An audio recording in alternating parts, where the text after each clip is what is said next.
आप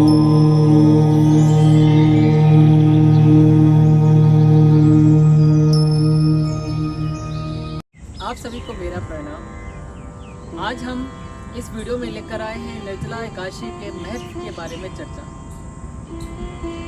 हर वर्ष निर्जला एकादशी का ये महत्वपूर्ण त्यौहार आता है और इसकी हमारे शास्त्रों में, हमारी सनातन संस्कृति में विशेष प्रकार से इसका उल्लेख किया गया है। वैसे तो हर माह 2 एकादशी आती हैं, एक शुक्ल पक्ष में और एक कृष्ण पक्ष में, तो साल की 24 एकादशी होती है।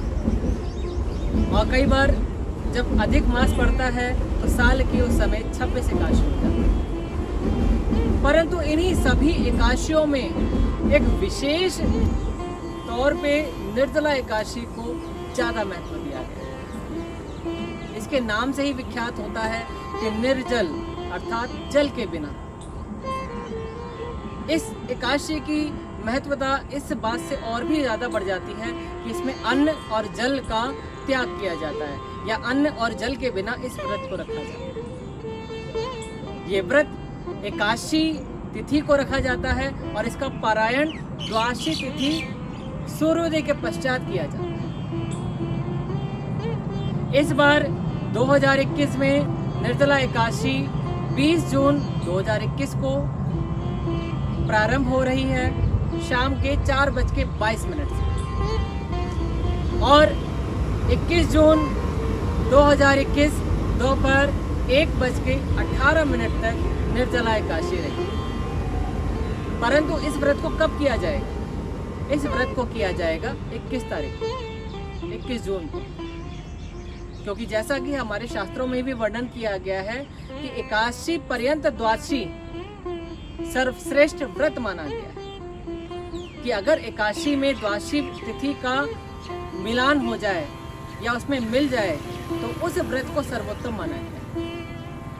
तो इसी प्रकार इस बार 21 जून को निर्जला एकादशी का महापर्व, महाव्रत मनाया जाएगा, जिसके बारे में हम कुछ जानने का प्रयास करेंगे, इसके महत्व के बारे में, और इस व्रत को करने से हमें क्या फल की प्राप्ति हो सकती है। तो सबसे पहले इस निर्जला एकादशी का व्रत की कथा के बारे में हम जानने का प्रयास करते हैं कि इसका निर्जला नाम क्यों पड़ा, और इसको एक और नाम से अभी जाना जाता है, भीमसेन एकादशी के बाद। भीमसेन एकादशी के साथ साथ इसको पांडवी एकादशी भी बोला जाता है। तो बहुत समय की बात है, बहुत समय पहले की बात है, ये है पांडवकालीन समय की बात है। ये भीमसेन अपने पितामह वेद व्यास जी से एक प्रश्न करते हैं कि हे पितामह,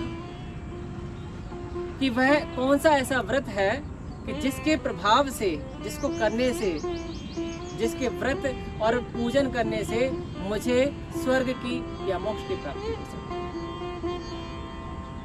तो वेद व्यास जी ने कहा, तुमने ये प्रश्न बहुत ही सर्वोत्तम रूप से पूछा है कि वह सिर्फ एकादशी का ही व्रत है जिसको करने मात्र से तुम स्वर्ग की प्राप्ति कर सकते हो। तो भीम ने बोला कि पितामह, एकादशी का व्रत मेरे सभी भ्राता और अनुज भी रखते हैं, मेरी माताश्री भी रखती हैं, और मेरी पत्नी द्रौपदी भी रखती है। परंतु मैं एकादशी का व्रत नहीं रख पाता क्योंकि मैं भूखा ही नहीं रह सकता, और माह में 2 बार एकादशी आ जाती है। तो फिर मैं ऐसा क्या करूं कि जिसके कारण मुझे स्वर्ग की प्राप्ति हो जाए, या आगे चल के भगवान के मोक्ष धाम की प्राप्ति। मैं अपनी व्यथा को अपने पितामह के साथ बताने का प्रयास करता हूँ। तो वेद व्यास जी कहते हैं, एकादशी का व्रत सर्वोत्तम है। अगर तुम इस व्रत को माह रूप में नहीं कर सकते तो साल की सबसे विशिष्ट जो एकादशी है वो निर्जला एकादशी है, और इस निर्जल एकादशी को अगर आपने व्रत के रूप में पूरी तरीके से विधान के रूप के साथ कर लिया तो इसका जो फल है वो सभी एकादशियों के बराबर ही आपको प्राप्त होगा। अगर आप साल भर में सभी एकादशियों का व्रत नहीं रख पाते हैं, निर्जला एकादशी का एक व्रत कर लेते हैं, तो सभी एकादशियों के व्रत के महत्व के बराबर उस निर्जला एकादशी का व्रत का महत्व माना जाएगा।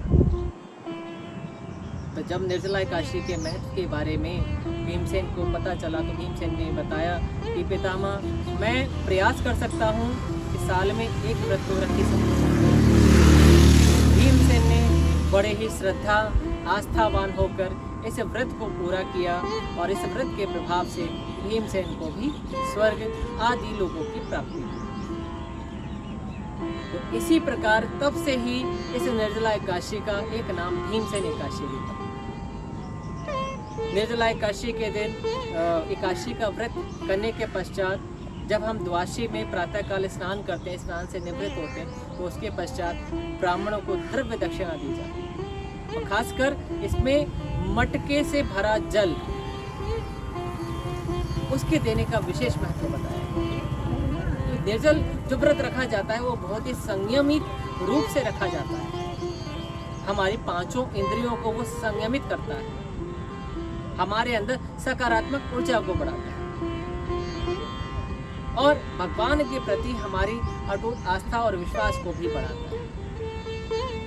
तो इस व्रत को इस प्रकार किया जा सकता है और इसके प्रभाव से हमें भगवान विष्णु के परम लोक की प्राप्ति भी हो सकती है। इस व्रत को करने का विधान क्या है? प्रातःकाल ब्रह्म मुहूर्त में स्नान किया जाए और उसके पश्चात भगवान विष्णु लक्ष्मी जी के साथ उनका पूजन किया जाए, तिलक आदि चंदन आदि से तिलक किया जाए, पंचोपचार पूजा की जाए और इस व्रत की कथा आदि का वाचन किया जाए। उसके पश्चात मिट्टी के पात्र या मिट्टी के घड़े में या बर्तन में ठंडे जल को ब्राह्मण को भेंट स्वरूप की प्रदान की जाए, जिसमें द्रव्य आदि दक्षिणा भी सम्मिलित है। इसका प्रभाव हमारे पारिवारिक स्वरूप में और हमें इसका कार्यक्षेत्र में, हमारे कार्यक्षेत्र में भी वृद्धि के रूप में प्राप्त होगा। इसको करने से व्यक्ति के अंदर सात्विकता से संबंधित ऊर्जा की भी प्राप्ति होगी।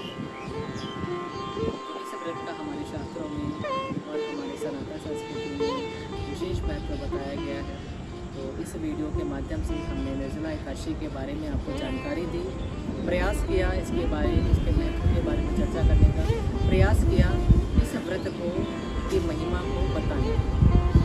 आगे भी हम अन्य त्योहारों विशेष पे ऐसे ही वीडियो आपके सामने लेकर आते रहेंगे, जिसके बारे में आपको जानकारी जानने का अवसर भी प्राप्त होता है।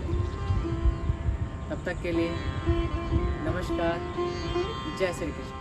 आचार्य मोहित शर्मा जी से अपने भविष्य फल, ग्रह रत्नों से संबंधित उपाय व समस्याओं के बारे में जानने के लिए नीचे दिए गए फोन नंबर पर व्हाट्सएप और कॉल करके संपर्क कर सकते हैं। 9654609553 8851544541। आप हमारी संस्था मानस इंडिया फाउंडेशन से जुड़कर सामाजिक कार्यों में भाग ले सकते हैं। संस्था आयकर अधिनियम 12AA और ATG से भी रजिस्टर्ड है। अधिक जानकारी के लिए हमारी वेबसाइट www.manasindia.org पर जाएं। हमारे एस्ट्रो शास्त्री YouTube चैनल को सब्सक्राइब जरूर करें ताकि आने वाली सभी वीडियो की जानकारी आप तक पहुंच सके। धन्यवाद।